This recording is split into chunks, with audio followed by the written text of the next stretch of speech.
This is Let's Talk Tribe, the official Let's Go Tribe podcast, episode 72, recorded on June 12th, 2017. I am your host, Matt Lyons, and on this week's episode, we've got a week's worth of games to discuss. We're going to take a quick look around the current state of the Indians roster, including a battered starting rotation and a sort of confusing outfield situation. We're going to take a peek around the AL Central. We're going to briefly preview the upcoming series against Los Angeles Dodgers, and of course, we'll take your questions, and we'll talk about a whole lot more, I'm sure. Before we get into all that, I want to thank everybody listening now live on Facebook or wherever you are, whenever you may be listening, YouTube, I don't know, Google Play, iTunes, whatever. Wherever you are listening, consider leaving a comment, review, whatever. It all helps.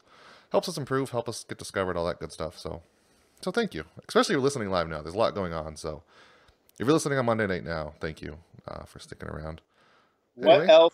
What else would a Cleveland person be doing on this Monday? Absolutely nothing. I was saying before we started, by the way, it's Jason Lucard, of course. If you like Cleveland, there's something else on. If you like baseball, there's something else on. If you like neither of those and you like video games, there's something else on. So there's literally a million other things to listen to. So if you're listening now, thank you. That's pretty neat. So how you doing, Jason? I'm doing pretty good. It's been we've been 3 weeks away between illness and me finishing up the school year and whatever else. So it's been a while. We don't need to recap 3 weeks worth of games, but it's been 3 weeks since we talked. I think we missed two of the most depressing weeks, so it's not a total loss. This last week was okay, which we'll talk about in a minute, but those first two, I'm kind of glad we had various reasons to cancel. They were pretty bad for a while. Yeah, I mean, I think if we're honest, they're a pretty mediocre baseball team right now. 31-29. The run differential is nothing special. The good news is there isn't a good baseball team in the American League Central right now. So despite being pretty mediocre so far, they're a game and a half out of first place, I think. And by the end of the night, maybe only a game back.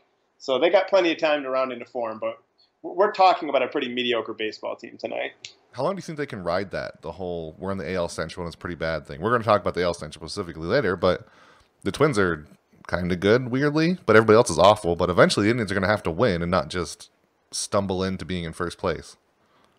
Yeah, I mean, the Twins aren't really kind of good. Like, they've got a terrible run differential right now. I mean, good for them for being 5 games above 500 at the moment. But, I honestly think someone, probably gets their act together. But it wouldn't surprise me at all if the Indians won 85 games and that were enough to win the AL Central this year.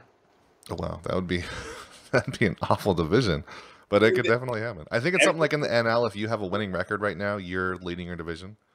Yeah, I mean, the Twins are in first, and they've been outscored by 28 runs. Everyone but the Indians has been outscored in the division. Everyone but the Twins and Indians has a losing record. The Twins, I don't think are going to hold up. The crazy thing is, the whole American League sucks right now. You got the Astros and Yankees are both really good, and the rest of the league sucks. The Indians, as mediocre as they are, if the season ended this second, the Indians would be in the wild card game. And that's kind of insane. The American League. And for the record, it's the Astros and Aaron Judge are really good right now. I don't think the Indians or the Yankees have any pitchers that are good. Is Gary Sanchez even back? I don't know. It's Aaron Judge that's really good. He is kind of carrying that team right now. But anyway, let's talk about the Indians. Last week wasn't great to start. The Indians faced the Rockies in Colorado. They were 0 for 2. They were outscored 4-19 in that series. The one kind of takeaway from that mini takeaway from that is that it was Bauer and Clevenger. It's two pitchers who rely on curveballs a lot in Coors Field. I don't think that was any surprise that they got shelled. Then the Indians faced the White Sox 2-3 against the division rivals. Kluber looked good again in his opening game. 6-inning pitch, 8 strikeouts. So it's kind of an okay week. I mean, it's the White Sox.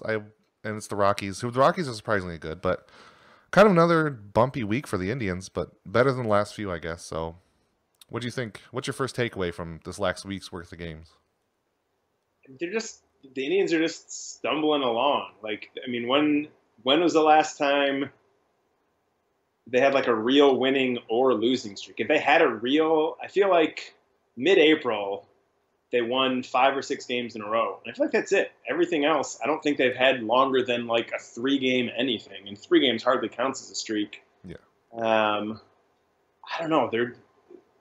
They're pretty uninspiring to me right now. I'm not like I said, the division sucks, so I'm not really worried. I still expect them to win the division. Um, they're not a lot to be excited about in the last week or the last month. It's kind of sad that if I think about this season so far, the best moment was that grand slam in the first series. Like, and that was the first series of the year. Yeah, Other than that, it's just been kind of mediocre and boring. I mean, there's been a couple really well pitched games, and a couple other big hits, but yeah, there's just not a lot there. I mean, I think if you're trying to talk yourself into things, Encarnacion, after being pretty terrible in April for the last month, has been hitting the way I think we hoped he would hit. In the last month, he's got 7 home runs, 281 average, 333 on base, 562 slugging. The one guy who's been in the last month is Lonnie Chisenhall, who, since coming back from his injury, has been smoking the ball. So I feel like those are the brightest spots of late. And then Andrew Miller continues to just be amazing. So yeah, those are, in terms of glasses half full, those are the guys who jump out at me right now. So my first one isn't quite. He wouldn't fill the glass all the way half full. Maybe he had a few drops, but Aaron Gonzalez, the fact that he's been kind of pretty good on the bench. I mean, he only has a couple games where he's gone off, but he's only played once or twice a week. When he comes in, he does what he's supposed to. The Indians had another certain player that would come in and not quite do as well as he was supposed to. I don't know if I want to mention his name again. But it's refreshing to have Eric Gonzalez on the bench. I know that he's young. He's going to be an everyday player somewhere eventually, I think. Even if he's not like a superstar player, he's got enough where he can rely on his defense and hit well enough. I wrote about him today. I sort of said that he's kind of like the floor of what Francisco Lindor could have been if he didn't suddenly take off. Maybe not even that, just a little bit lower. But the fact that he's defensive first, he occasionally has power. He can play literally everywhere. He's played in the outfield before. I don't think he's done it in the majors yet, but he's played a little bit of almost every infield position besides first base and obviously catcher. So he's like the perfect Tito guy. He's a great utility player. I still don't know how good he would be with everyday playing time, but with what they're having him do, it's hard to not be at least a little impressed with Eric Gonzalez, especially compared to what they had before. So that's my kind of on the bright side kind of thing, is that they have a really good utility bench player, I think, again, because they haven't had it since really Jose Ramirez when he was an everyday player. They haven't had another truly versatile player because they had Mike Aviles into Michael Martinez, which is not the greatest 1-2 punch to ever have there. So it's kind of just another small thing they have. I think all good teams have a player like that somewhere, and now the Indians have one again. Yeah, that makes sense. There's something to be said for someone in that role who, like you said, isn't Michael Martinez. And the glass is half empty side, or more than half empty side. Again, not worried, but talking like right now, I'm just looking at the last month because the last week feels like too small a sample. Lindor has not been. I mean, he's because of his defense, he's still providing value to the team, but he has not been hitting for the last month. He's hitting 229 with only a 302 on base percentage, which is, I mean, that's not bad, especially for a great shortstop. But compared to what his numbers were earlier in the season, when some Let's Go Tribe members were suggesting that he was better than Mike Trout at this point. That one wasn't me. I've made some big claims about Lindor, but I know that wasn't me.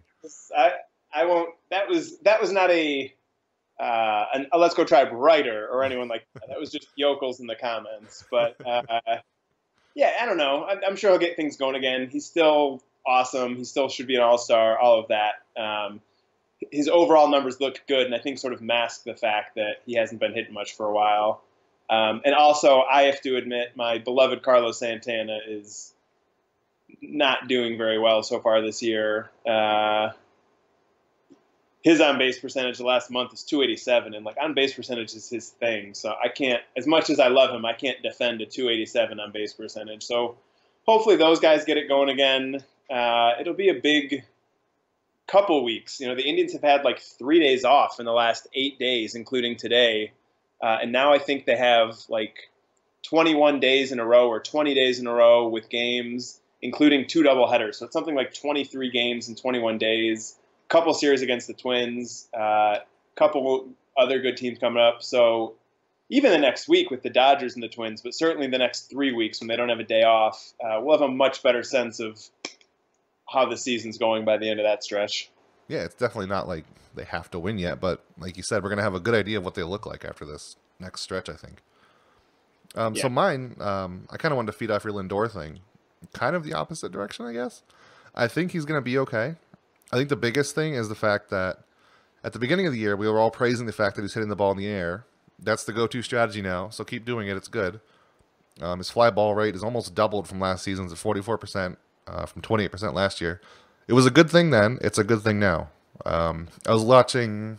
When did they play on Fox? When was it? Sunday afternoon, I think. Was it? It was one where Tom Verducci was on. He's really good. I like Tom Verducci. But he was saying that Lindor stopped hitting the ball in the air. His suggestion was just hit line drives, which if you can do that, just do that. But that's not the thing everybody can do. But in general, everybody loved the fly balls at first. Lindor's still hitting fly balls. The balls just aren't dropping. It's still a good thing, I think. You want to hit the ball in the air. It's just the fact that he's popping them up so high is bad, obviously. But just looking at his fly ball rate and saying, oh, no, you have to hit the ball lower more often is not the right solution. It's not just line drive or pop-up. He's hitting the ball in the air. It's just going too high now, but he's still got the same swing that worked before. It's basically the same. It's just the results are not the same right now. So if you thought it was still good that he was hitting the ball in the beginning of the season, you should now, because it's going to swing back eventually, I'm sure. It's just not good when he hits 100 feet in the air and like 12 feet in front of him. But I think overall, I'm really not that worried about Lindor. This is probably the worst streak he's had, though. I think there was last year I wrote kind of a cheeky article about the fact that he had a bad week and nobody noticed because that was the first bad week of his career. But this is probably his first big, long slump, I would think. So it'll really be interesting to see how he bounces out of it. The nice thing is, again, like, it's been for him a bad month, but his overall numbers for that month are like slightly below average at the plate, and with his defense, he's still like, I don't know, more than one win above replacement. So the nice thing is he's got so many other things going well that even a bad month for him is pretty decent. Yeah, which in baseball, that's kind of the sign of a great player. Like, if you can be bad at one thing, which you're going to be bad at things for a while, and you can make it up with other things, you're going to be pretty good. And that's kind of what he's doing. I think he'll be okay. And I'm still going to stick with the fact that hitting the ball in the air is a good thing. I'm not jumping off that just because the results aren't great right now. So, yeah. You have anything else? Well, of all of the teams that played in the World Series last year, the Indians are doing the best right now, so with that. That is a good one. How bad? I haven't even followed the Cubs at all. Are they really that bad? Record and a negative run differential. So, and believe me, being here in Chicago, Cubs fans are, not all, obviously anytime I say someone fans, I don't refer to everyone, but a significant number of Cubs fans are like, oh, they should just be sellers at the deadline. Like, oh my God, you guys are, like, knock it off. I saw one kind of interesting thing on Bleed Cubby Blue where they said part of it might be that they have like a different bullpen area now where it's inside and maybe like pitchers aren't as ready when they come out or something. Because they've given up a ton of first inning runs. That's their biggest thing. So that's kind of an interesting issue because some people said they've been in it. It's like a dungeon in there, the way their new bullpen is set up because it's all inside. Like, looking at their overall production, the offense underperforming has been a much bigger issue than the pitching. Yeah. I think anytime things aren't going well, there's a desire to try to figure out what it is and some sort of interesting, unique angle and explanation. I think a couple, Fowler was a big player for them and they lost him. And, Bryant and Rizzo haven't been as good this year. And speaking of teams I wouldn't be worried about, I'm not worried about the Cubs. And speaking of crappy divisions, the NL Central is even worse than the AL Central. I don't think the Brewers are going to be able to hold the Cubs off all season. But for right now, world champion Chicago Cubs, losing record. But the Cubs also have the Nationals to defend. There's no Nationals in the AL Central, I don't think. Unless you really like the Twins. In the NL, but not the NL Central, so they don't have to worry about them until... Oh, that's NL East. Yeah, never mind. The same... Yeah, the AL Central's garbage. It's horrible. Why do I think they were there? But yeah, you're right. Yeah. So the Cubs also not good. There could still be a World Series rematch, but it's going to take a while to get there. So my last one is another thing I've been vehement. What is it? I don't know. Something about I believe vehemence. vehement. There you go. It's to stop platooning Bradley Zimmer. He doesn't need it. Tito really likes platooning young pitchers or young hitters. He's been putting Daniel Robertson in against right-handed. It's Austin Jackson in center field, but it's basically Bradley Zimmer platooning for him. Or I mean, it's Daniel Robertson platooning for Zimmer. So the best of Daniel Robertson or Austin Jackson is not going to be as good as the bad Bradley Zimmer. I don't think he can draw a walk against anybody. I don't care if he goes like 0 for 2 with 2 walks and he strikes out twice. He's going to be faster on the bases. He's going to play better center field. I don't see any reason. He doesn't have the track record of being platooned either in the minors. He's hit fine against lefties. So I don't see the reason for it. It's just because I think Tito likes matchups, and most of the time it works. I don't think it works here. I hope he learns to trust him eventually because I want to see more Bradley Zimmer. I think he might have debuted after the last time we had an episode. So have you been impressed with Bradley Zimmer at all? Do you think he should be platooned? Yeah, I've been impressed with him. And in terms of being platooned, I'm going to defer to Francona on this one. I mean, I agree with you in terms of, like, on paper, he seems like the better option. But I've seen enough players play well under Francona, and the team has done well enough that, I don't know. I mean, I don't know what all he's doing in the games when he's not starting. I don't know what conversations are being had. I don't know what, any of that stuff. I don't think, to the extent that it might be wrong on paper, I don't think the difference is big enough for me to think I know better than Francona in this. I mean, there will be times this year when I think I know better than Francona because I'm an idiot. But right now, I'm willing to say he probably knows more than me. How dare you side with the World Series winning manager over me, guy who runs website? How dare you, Jason? Kind of another interesting thing is that sort of related to Bradley Zimmer just by proxy is the fact that Clint Frazier seems to be comfortable in New York. There was a post today that he was kind of, I don't want to say reeling from the trade, but it was kind of affecting him last year. And this year he says he's comfortable. So I'm excited to watch Zimmer and Frazier both kind of come up together and compete. And maybe in like 10 years nobody will care, but it'll still be fun to kind of check once in a while and see, hey, did the Indians end up with the right outfielder? And for what it's worth, I would do that trade forever. I don't care how good Clint Frazier becomes, unless he's, I guess, Aaron Judge or Mike Trout or whatever. But I would take Andrew Miller over keeping a prospect outfielder. But it'll just be neat to see who ends up being better, Zimmer or Frazier. Because for so long, they were just assumed they'd both be in Cleveland one day, and now they're separated. I'm trying to think of another, that's had to have come up before like that, but maybe it just fades out so fast. Has there ever been like, not even Indian specific that you can think of, but 2 prospects that came up at the same time, they got split at the end, and people kind of compare them? I'm sure there. I can't think of it. It's this kind of thing, unless you're a fan of the team that they were coming up with together, you'd never remember that sort of thing. Yeah, I do hope that Frazier doesn't go to New York, because if he goes there, I just want him to be terrible. So go to the NL, go to another AL team. I don't care, just don't go to New York. Yeah, it was a weird week of games. I want more better to come up. So let's just look sort of at general and the state of the team, because it's been a while again. Kind of some odd things have been happening. The starting pitching for one of the big reasons the Indians made it to the World Series last year, and one of the reasons they were favored this year, they've been not good. If you look overall, they're second worst at the ER, second worst ERA in the AL, behind only the Orioles, who have just been shelled by the Yankees. I think the Yankees have scored 8 runs against the Orioles every game, so their numbers might be slightly inflated, but the Indian starters have a 4.77 ERA. Oh no, that's in the last 17 days. So anyway, I was looking the last 14 days, last 2 weeks, which is roughly like two starts a pitcher, maybe 3. The Indians are not that terrible. I think the starting pitchers are starting to come around. Trevor Bauer, I think, is going to outperform what his ERA is right now. He's throwing a lot more curveballs, which has worked. Mike Clevenger, I still think he's going to sort of figure it out. Corey Kluber, of course, is going to be Corey Kluber. But overall, I think the starting pitching, it's going to be okay. Danny Salazar, he's probably not going to be a starter right away. Maybe at all this season.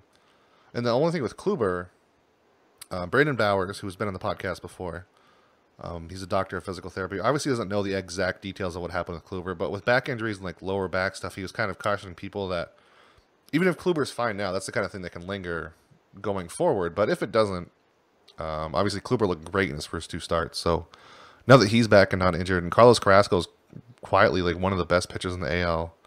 I think I wrote it down. He has an ERA. It's like in the top. What was it? It was really high.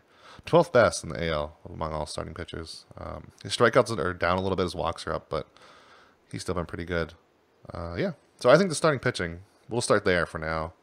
It's been a bit of a mess so far. I guess a lot of a mess. A lot of... Excuse me. Josh Tomlin, like 1 of every 4 starts, has been a total disaster. But when he's really good, he's really good. So it's just kind of a weird thing. I don't think the Indians... The whole overarching thing of this whole thing is I don't think the Indians are nearly as bad as their terrible ERA. Their starting pitchers are quite that bad. Because I still think Mike Clevenger figured out. His last 4 starts, he hasn't been as bad as his overall. He started just so bad walking so many batters. But in his last 4 starts, he's only walked like 9% of the batters he's faced. Struck out almost a third. Of course, that includes his almost no-hitter, which was amazing to watch. And then it also includes the bad game in Colorado, which I said before. He's a pitcher that needs curveballs to succeed. Same with Trevor Bauer, and they both got hit a lot in Coors Field, which of course are going to go everywhere. So overall, though, I think I'm not that worried about starting pitching because I think Danny Salazar was the big issue, and he's going to be either in the bullpen or on the DL for a while now. And we've seen that Josh Tomlin can turn on for streaks at a time. Trevor Bauer might be having kind of a renaissance-ish because he's been striking out so many batters even when he's bad.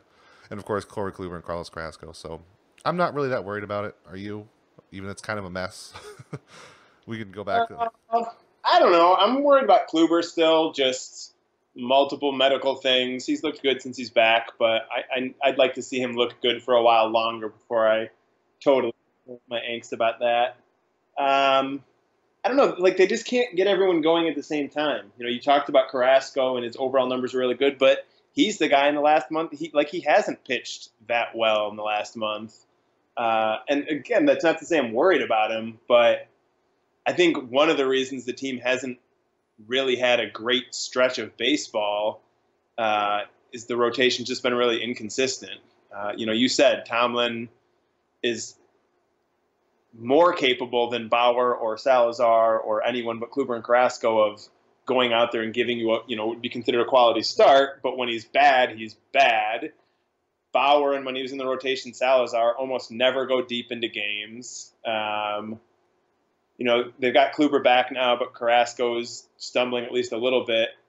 If they get everyone, I'm not worried about them, but it's frustrating to watch them not be able to consistently sort of live up to what we feel like their potential is. But yeah, they're better than their ERA. Their FIP is almost a full run lower than their ERA, which isn't to say like FIP is perfect either. But I bet if you could look up, 2+ months into the season, teams whose FIP was a run lower than their ERA, I bet 95% of those teams had their ERA dropped by half a run over the rest of the season. Oh, yeah, for sure. That's just kind of how it works, is that FIP is kind of an indicator of where ERA is going to go. It's not perfect, like you said, but it's a usual thing. And especially like Bauer, he has a 4.16 FIP and a 6.10 ERA. There's probably going to be something there. And his last few starts, I mean, other than that Colorado outing and the 1 2/3 inning in Kansas City, he's at least going like 5. He's pitching into the 6th inning. He rarely ever gets out of it, but he's at least like a 5-inning pitcher, which is fine for number 3 or 4. And he had that 14 strikeout game, which what? Completing 5 innings is a pretty low bar to me. Well, I mean, for what he is, he's not going to be like. That's a perfectly fine number 3 or 4. In theory, he's the team's number 3 starter at this point. Yeah. You don't think 5 innings is enough for number 3 starter? No. Oh, what? I think he's getting 5. Well, I mean, he's not. He's getting like 5.2. He's getting 6 once in a while. It's not like. But he's just. I don't think he's ever going to be a great pitcher. I think he's going to mix in great games with terrible games and okay games, and there's always going to be enough really, really good games for people to convince themselves he's going to put it all together. But I don't think he's ever going to put it all together. I don't either. That's one thing we really agree on is. He's just so inconsistent about everything. The one thing I think that is interesting about him is this whole curveball thing where everybody's throwing more curveballs. He's one of the ones that's throwing the most because he's the kind of pitcher that's going to follow those new trends. So I'm interested to see how far that can take him until it crashes and burns when he goes through the order a couple times. But maybe he has another couple double-digit strikeout games in him. But Yeah, I'm not more confident than him being like a 4 or 3 starter, maybe even a 5. And Clevenger, I think, is going to figure it out eventually, jump him too. I'm still waiting on that. I'm not giving up on Clevenger yet. It's been ugly. He looked bad in Columbus yesterday, but I'm still on the Clevenger train a little bit. Hey, he's got a better ERA than anyone but Carrasco in the rotation. So Yeah, he does. And he started those first few games were really bad with all those walks, but when he gets them down, you can see how good he can be. And the one part that's good about the Indians, no matter what, all season long, has been the bullpen. They're the best ERA among bullpen pitchers at 2.36 in the AL. They have the lowest walk rate, which is another interesting thing I thought was interesting. They have 8.1%, or third lowest walk rate. Which, by the way, I was going by percent. I kind of want to point this out, but they have the lowest per 9, and per 9 is stupid for bullpen. Because if you face 10 batters in one inning and you walk 3 of them, and you strike out. We'll go with strikeouts, but if you strike out 3, then you look great. You have 9 strikeouts per 9 innings. But if you go by percent, you struck out 3 of 13 batters, so that's not, or 3 of 10 batters, so that's like 30%, which I guess it's okay, but it's not as good. It doesn't look as good as when you use per 9. So I really don't like per 9. I think you've said this way before I did, but I don't like per 9 pitching stats, especially for bullpen. But anyway, that's a whole separate thing. well, I mean, the reason percentage is better is because It's the percentage. it's not even a reliever starter thing to me. It's just if you have 2 starting pitchers and they both have the same number of strikeouts per 9 innings, but one of them's giving up a lot more between those strikeouts, whereas strikeout percentage is a clearer barometer of how dominant a guy really is. Right. Either way, the Indians bullpen, you can pick whatever metric you want. Yes. Andrew Miller, 1 earned run over his last 31 innings. That's insane. Cody Allen is still one of the best closers ever. Brian Shaw is still solid, even though when he walks a batter, Indians Twitter loses their damn mind. And Nick Goody, he's surprisingly good. The Indians acquired him in December from the Yankees. One big thing that Merritt Rolfing noted, I think last week he wrote it, is that he's got a lot more ground balls. He's using his slider a little bit more, fastball a little less. But there's not really a major change he's made, so maybe he's going to come crashing back down to earth eventually. But he's a lot like Dan Otero last year, who, by the way, Dan Otero is still pretty good this year for the Indians. Again, his FIP is like way over his ERA, but it's still working, whatever he's doing. So yeah, the Indians bullpen, pretty good so far. Any reason that you're worried about it, or are you just excited to see him so good still? No, I guess it's carried over since last year. I have no complaints. Miller is unbelievable. I mean, the Indians in my lifetime haven't had a reliever as good as Andrew Miller. I mean, most teams haven't had a reliever. He's incredible. But yeah, Allen and Shaw continue to be really good. All the guys you mentioned. And the nice thing is, you know, the later you get in the season and then you get into the postseason, and those top relievers, as we saw last fall, just get more and more important. So it's a really good strength to have. So I'm going to toss out a reliever name that the Indians they haven't seen him in a long time, but they had this pitcher before, Boone Logan. Do you remember that guy? They used to have this guy. He hasn't pitched since June 7th. I mean, he's just a loogie. He's faced 37 left-handed batters, but 20 right-handed batters. So, I don't. It's weird. Like, he's walked a lot of lefties, but the righties have scored off of him a lot. And then he just hasn't pitched since June 7th. I guess there hasn't been a scenario that they needed him, but you'd think you at least get him somewhere. So he's pitched in like a week. So I'm sure no matter what, we're going to see him against the Dodgers doing something, even if he's not in the loogie scenario. But it's kind of weird that Boone Logan that's somebody a lot of Indians fans thought would be like the big offseason acquisition if they went after him, and he just kind of the other guy, and now he's barely used. So it's kind of the bullpen's still doing what it is without Boone Logan doing a whole lot. And he is kind of secondary to Andrew Miller because Andrew Miller's a lefty and he can just face anybody. So I guess there's haven't been a need for him, but I'm sure we'll see him soon. I'm not worried about him either. It's just kind of interesting that they haven't used him in so long, and the fact that you can really see why he's a loogie, because he's been way worse for his right-handed batters against left, even with such a small sample size. And I guess it's also worth noting in his last 2 outings, he pitched an inning and 2/3, and he allowed 2 earned runs, which was like the first 2 runs he's allowed in a long time. So he's been good. It just kind of struggled recently, and just not a scenario to use him, I guess. And then the last section, I don't think the Indian. If you think the infield is worth talking about, we can go to that last, but I don't. It's just there. It's been good and consistent. So the last one is the outfield. Abel Monte obviously rehabbing in Double-A right now. Brandon Geyer still with a wrist injury. They're both going to be back eventually, so it's going to be pretty interesting to see who stays, because right now it's Chisenhall, Brantley, Zimmer, Jackson, and Robertson. So I think at this point, obviously Brantley's going to stay. Chisenhall's probably going to stay. Zimmer, does he have to stay? I can't imagine he goes. Would you bring Abel Monte up over him? No, that's the thing to me. Almonte doesn't bump anyone if I'm making the decision. He doesn't, not even Robertson or Jackson? Yeah, maybe Robertson, I guess, but to me, that's really like that. Robertson has Geyer's spot, and when Geyer comes back, he gets that spot back, and when Almonte's back, I'd keep Jackson over Almonte. Yeah, I'd keep Jackson over Almonte. To me, whoever comes back first takes Robertson's spot. But if Almonte's back before Geyer, then when Geyer comes back, Almonte's the odd guy out. It's kind of unfortunate for him because he's perfectly fine at what he does. He's just kind of a fourth outfielder, but the Indians have like 6 fourth outfielders right now. I think either way, we both agree that Zimmer's pretty safe, right?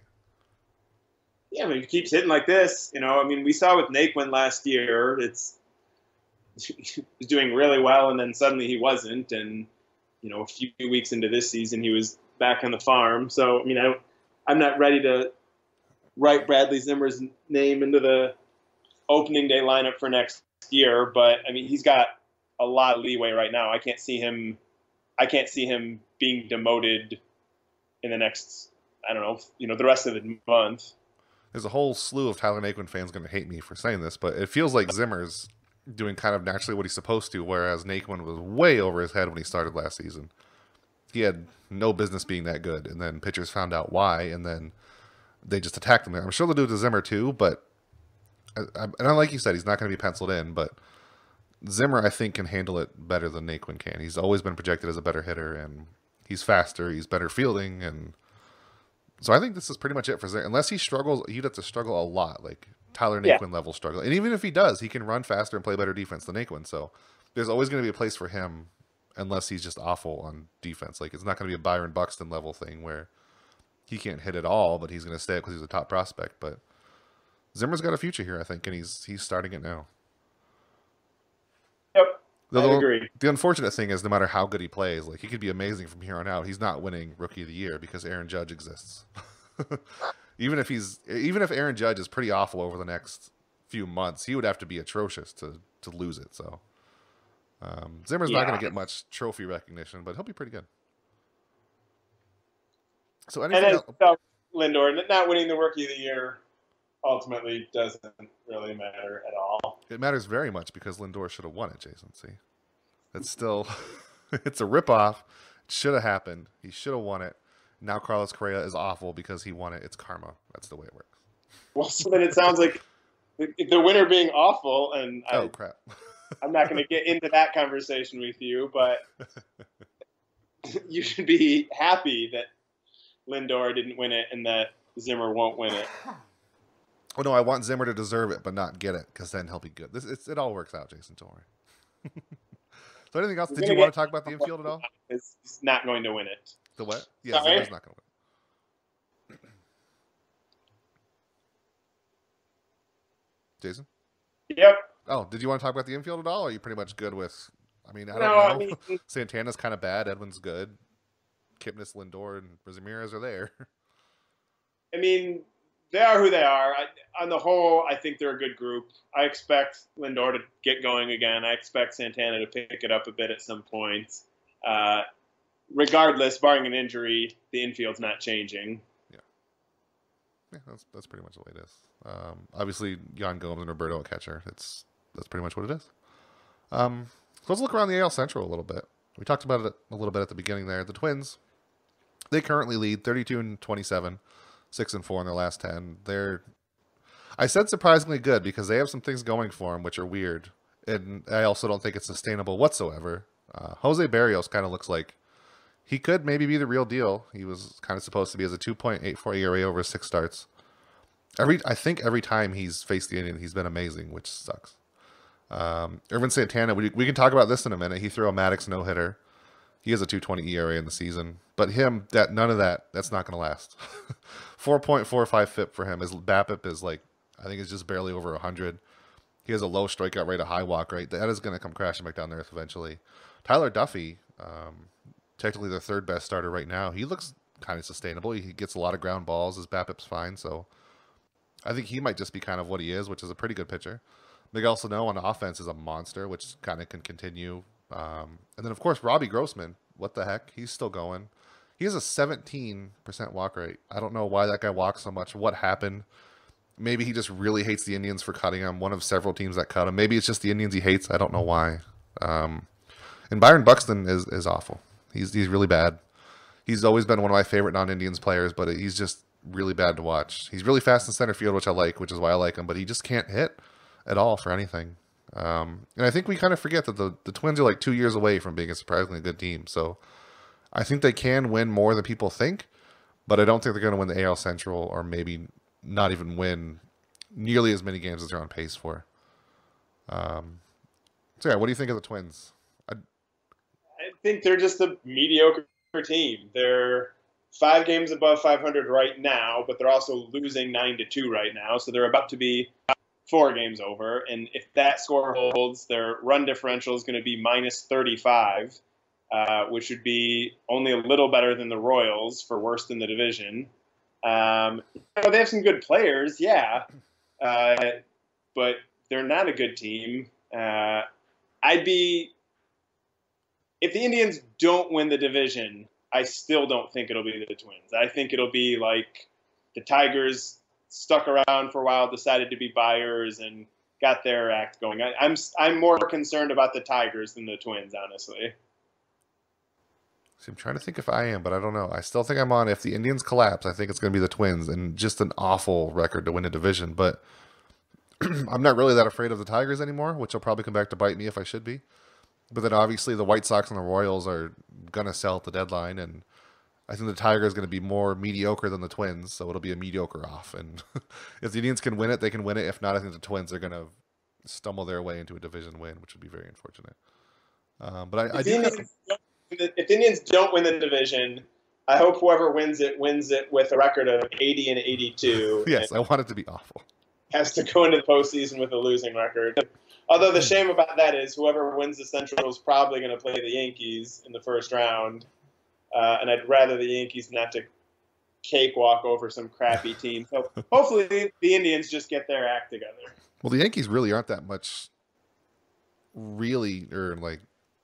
don't want to say they're not really good, but they're not sustainably good, I don't think. So maybe they'll get in the playoffs too, and then they'll lose to the Twins, who had a losing record in the regular season. They're pretty sustainably good. They've outscored their opponents by 115 runs. There's a pretty big margin for error between plus 115 and not that good. Well, how much of that is Aaron Judge? And do they have any pitchers? I mean, Tanaka has the worst ERA in the league. I'm trying to think of who else they have. You go look up their pitchers. They've allowed the fewest runs in the American League. All right, well, I'm a big Yankee fan, and I follow the Yankees so much. So maybe I'm wrong. Maybe the Yankees will roll over the Twins, and then it'll be awful for all of us.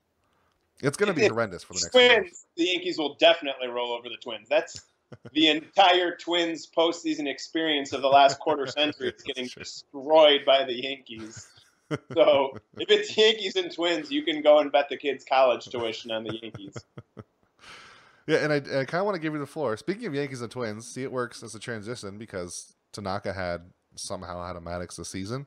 And then, of course, Irvin Santana had a no-hitter Maddox. There was another one a few weeks ago that Edison Volquez had the no-hitter. Oh, it was Volquez. Wasn't it? Santana had a Maddox, but not a no-hitter. Okay, there you go. So it was Irvin Santana was the one a few weeks ago I was going to let you talk about, then we didn't do the podcast.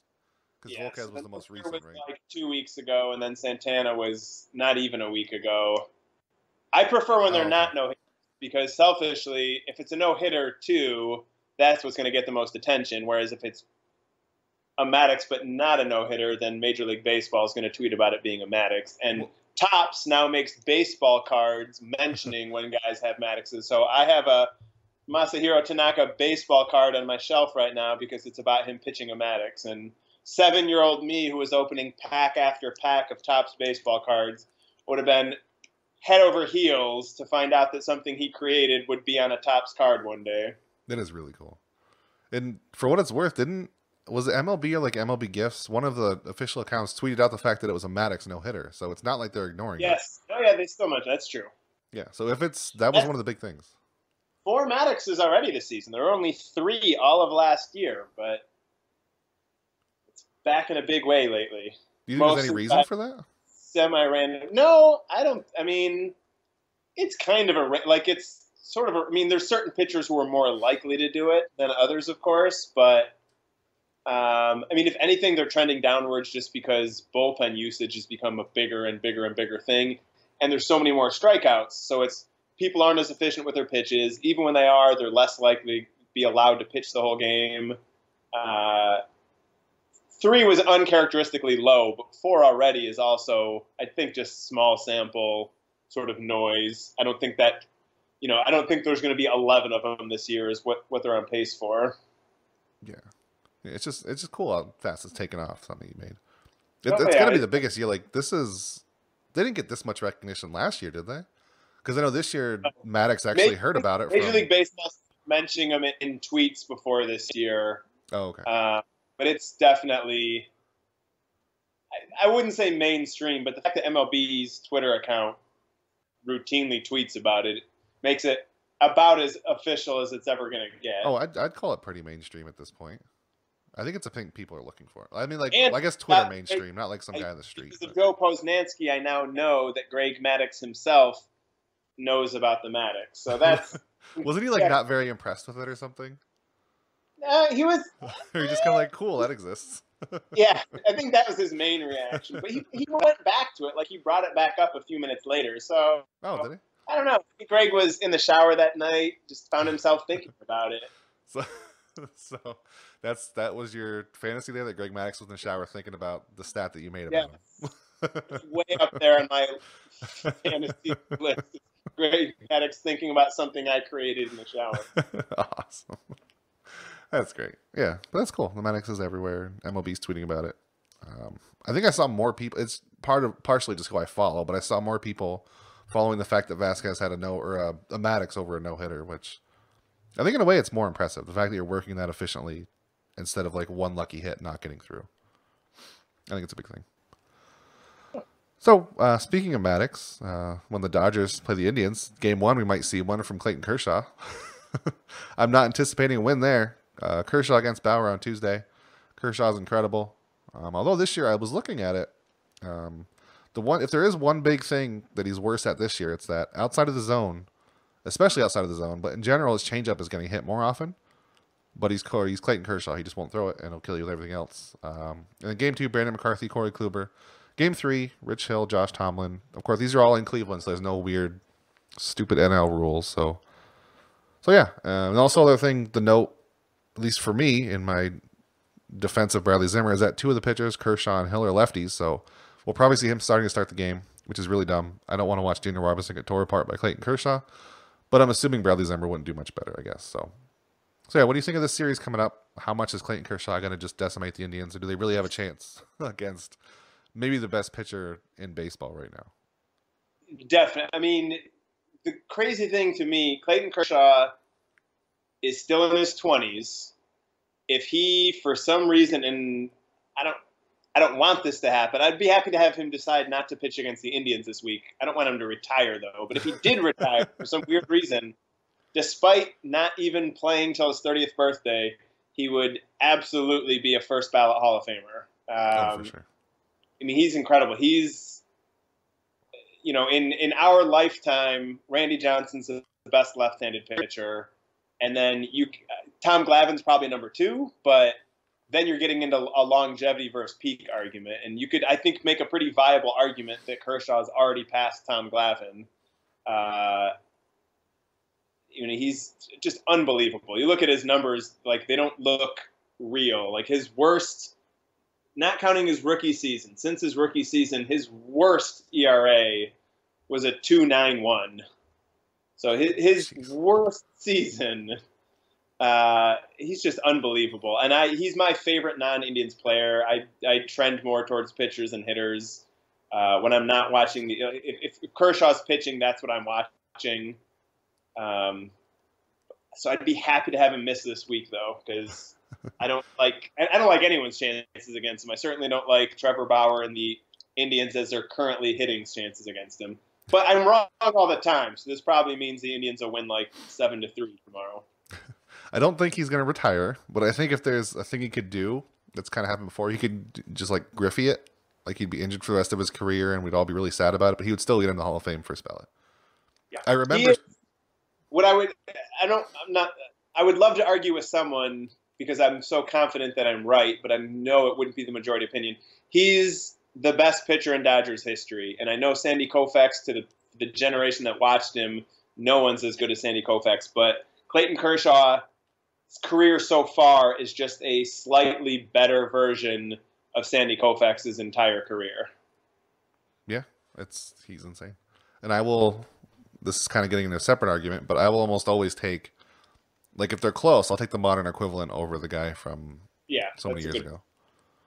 Because there was that thing that, like, getting into basketball, I guess, sort of what Steve Kerr said, like all the old players would beat all the new players. I don't think that's true. Like, especially in baseball, because the older pitchers and hitters have never seen the stuff that's coming now. So in general, yeah, take Kershaw over. Every sport, the best team right now would destroy the best team from 40 years ago. Would just destroy it. Yeah, I don't care like any sport. I think is most glaring. You watch like old George Mikan clips, and like he was the best player in the NBA in his era, and he wouldn't start for a D1 college team if you just time machine him into today. LeBron James would look like an alien on a basketball court. He wouldn't look like he was the same species as anyone else. And we've talked about it before with baseball too. Like if you took Babe Ruth and just dropped him into today, like it'd be insane. Maybe if like you took the same person and birthed him today and let him go through all the training, he'd be the best. But if you just took him straight out of his era and dropped him in today, they'd all be terrible. Yeah, I don't think there's any exception to that. And like in football, not even that recent, like the Redskins line, whatever they were called, their biggest guy is like the smallest tackle in today's NFL. Well, like look at Olympic records. Yeah. Like people just keep getting faster and stronger and all of that stuff. There's the idea that just simply a time machine version of any great athlete, like Willie Mays would still be a great baseball player. I'm confident of that. But and give him a little time to, catch up on the training he can do now that he couldn't, and like he'd figure out how to hit the pitches that he never saw. But on the whole, athletes are just massively better now than they were 50 years ago. But on the same note, I don't think that like completely neutralizes all that kind of discussion. Like if you're talking about that, you're talking in context of absolutely. Like Sandy Koufax. If you're saying, if anybody's going to argue that Koufax is better than Kershaw, they better be saying like in his era he was better than Kershaw is in his era. Yeah, and I'm saying even just era. Yeah. Kershaw's unbelievable. And the other note, I want to, like, speaking of the Griffey thing, when I was little, I specifically remember arguing with so many people when Griffey started getting injured that they were saying he wouldn't be in the Hall of Fame, and I felt like I was a crazy person because I was saying, he's going to get in because he was really good for a while. And I remember people saying, no, he's too injured and old, he's never going to get in. I don't know why that is stuck in my head so long, so I was really happy to see him get in so unanimously, which I'm pretty sure Kershaw would do too if he got suddenly traded to like the Reds and then was injured a lot, and he would get in, like you said. But yeah, Dodgers are going to steamroll the first game. Yeah, we'll see. Every time we talk about a series, we're wrong. I can't even fake that I think I can predict what's really going to happen. It's 3 baseball games. Anything could happen. Yeah. The Indians ought to win Wednesday's game because Corey Kluber's better than Brandon McCarthy, and then in theory that would make Thursday the toss-up game. I'd really like to see the Indians take 2 of 3. I'd more like to see them take 2 out of 3 against the Twins this weekend. I just want to see them get the things going. I'm not like the sky is falling about them. They're just not, like I said earlier, they're just not very exciting to follow right now. Yeah. Which is the worst. Like if the sky was falling, there's things to write about there. There's some stuff you can do and what should they do, but they're just boring right now. They're not terrible. They're not good. Let's wrap up with some questions here. As always, you guys, I'll ask on Monday. You can answer on Facebook, Twitter. You can email sbnletsgotribe@gmail.com. On the Thursday prospect chat, we actually got our first email question, which was neat. I don't know why I was excited about that, but the first person emailed us for a question this week. They're all from Twitter. The first one, we kind of answered the first one. Jeffy Isaacs, at least acknowledge it. He wanted to know, what are we going to do with all these outfielders when Guy or Almonte get healthy? I think Chiz is tragically undervalued. We can go with the last part. The first one we answered. So what did we kind of agree on? Almonte's kind of the odd man out. Guy is going to come back and replace either Jackson or Robertson, depending on when he comes back. But do you think Chisenhall obviously is tragically undervalued? Is that a real thing? I think he's undervalued by fans, but I don't think he's undervalued by Francona. And ultimately, in terms of what's going to happen with him, Francona's perception of him matters a lot more than the fans. So there's a level on which he's undervalued, but it's not an important level. Yeah, that's a perfect answer. I think he's a really good platoon bat, and I think he'd be an okay non-platoon bat, but the fact that he's platoon is better for him, and I like him. I like Chisenhall. This is like his last year. Next year is his last year. It's going to be weird without him, I think. So our next one is a very important question from MG Bode, WFNY, waiting for next year writer. He wants to know, did Matt decide to turn in his man card, or is he still mowing his own yard? All right. This is the thing today I asked. I want to know if it was weird if you're a fully functioning adult to pay someone to mow your lawn. Because my lawn is annoying, and it's hilly, and there's trees everywhere, and I hate mowing my lawn. So I'm hoping someone out there agrees with me. Everyone on Twitter very much did not agree that if I have working legs, I should be mowing my lawn. That was the consensus. I just want to pay some kid like $20 to do it, and then never have to do it. And there's bugs, and I don't like it. Jason, please agree with me that it's okay to pay someone to mow your lawn. I'll say this. I don't mind mowing the lawn, but I hate raking leaves. And if the only cost of me never having to rake leaves again would be the removal of my man card, which I probably don't even have one of, but if I do, I would gladly hand it over to never have to rake a damn leaf again. So I say find a kid. $20, I think you're overpaying. You can find some neighborhood kid to mow your lawn for like $10, I bet. Yeah, the problem is mine is so hilly. I don't know if I trust the kid to not kill himself. Because like it is, you got to like get a pushing start and go up the hill and pull it back down. It's really weird. And have his parents sign a waiver. For $10, your kid might die. Let him come mow my lawn. And on the man card thing, I'm pretty sure I turned mine in when I've given up and worn jeans with flip flops. I heard that's not good in the fashion, but that's what I do because I like flip flops and I like jeans. So I'm pretty sure my man card's been gone for a long time. And like you, I would easily lose it to never have to rake leaves or mow my lawn again. Because we live under so many trees that raking leaves is ridiculous. And all we have to do is get them to the side of the road. Because we have, I don't know if it's just a local thing or if it happens everywhere, but there's like a big modified garbage truck with a vacuum on the back. It comes by, they just drive by and suck up all the leaves. It's really cool. So I don't have to like bag them or anything. I couldn't imagine having to do that. We're living in the future. Our grandparents.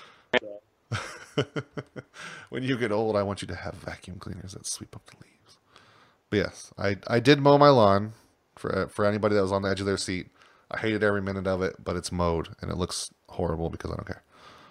My last question, we didn't quite address this. We kind of touched on it, I guess. At Jack Powers 22, he wants to know, when will Edwin be moved back to the fourth, which he means obviously the cleanup hitter.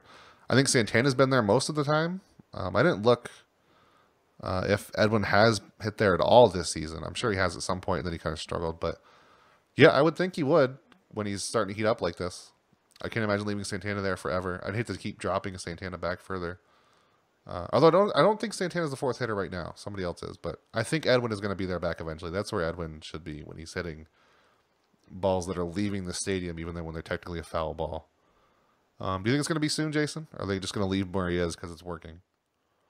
I mean, he's hit cleanup more than he's hit anywhere else. So I He's know not there that right now. Yeah, but I mean, I don't know. I guess he'll be back there soon. My two other thoughts on this are, one, lineup construction is probably not worth the energy you're spending on it if you're thinking too much about it. And then two, and perhaps more importantly, I feel like if your name is Jack Powers, you should be answering questions, not asking them. Is that Jack Power? Is that from anything? Or is that like maybe the guy's Max name? Power was the name Homer Simpson adopted for himself at one point. So if anything, Jack is even more of a power name. So Well, Jack Powers was an Irish-born gambler, outlaw. Name like Jack Powers, everyone's just gonna naturally believe whatever you're telling them. So, Well, he was a gang robber and murderer in Southern and Central California during the Gold Rush era. I knew that off see, the top of my head. I didn't just Google that. I knew it. guy who went out and got things done. And yes, your first point about lineup construction, I want to give a standing ovation to that. That was my first thought when like Kipnis was moved. I don't really care if Santana's a better natural leadoff hitter because he gets on base. If a player tells you like, I feel more comfortable doing this and it works and they're comfortable doing it, just let them do it. Like the ideal lineup, I think the difference is like what, 4 wins over a year maybe if you have the perfect lineup every single time. It's just such a minor thing at that point. Just let it be the mental aspect. Like if somebody thinks they hit better in the 4th slot or the 3rd, whatever, let them do it. It matters one time, and then they're not the leadoff batter anymore. They're just another guy in the lineup. So yeah, I don't care at all about lineup construction. But if Edwin thinks he hits better in the 4th, or if for some reason Tito thinks that works better, sure, put him there. But if he's hitting home runs in the 6th, who cares? Because the Indians have so many good hitters anyway. Jose Ramirez will get on base ahead of him, hitting like 5th or wherever he hits. So yeah, that's all our questions this week. Jason, what are you going to be up to? Just parenting. That's it. All I got to worry about for 10 weeks now. Oh, and mowing the lawn because I don't pay some neighborhood kid $10 to do it. Wow. Mere minutes after you said it's okay, you come back with that. That was raking leaves. Oh, the lawn. Be a man. Oh, okay. So raking leaves was your problem. That's even easier than mowing your lawn, though. Well, I guess not, maybe. Raking leaves is pointless. I would rather shovel snow than do either of those. Well, yeah. I mean, I don't mind shoveling that's snow. a whole other thing. Shoveling snow, yeah, that's sure. Because you can just shove it out of the way and it'll melt. Like most of the time, I don't really shovel. I just kind of stick the shovel in and walk forward and move it because I have a really long driveway, so it works. But yeah, that's basically what I'm up to too. Because I hate mowing the lawn. It's really freaking hot over here. I don't know about you, but I turned off the air conditioning, the fan, everything. So I'm melting, and I have big headphones on, and there's a pop filter that reflects my breath back at me. I'm a little bit dead. On that sweltering note, I'm going to let you go cool off. Yes. Thank you, Jason, for joining me. Thank you, everyone, for listening right now. Or I don't know how the Cavs did while we were talking, but I guess we'll see if everyone's happy when they're listening to this tomorrow or upset. I don't know. Either way, we will talk to you all next week.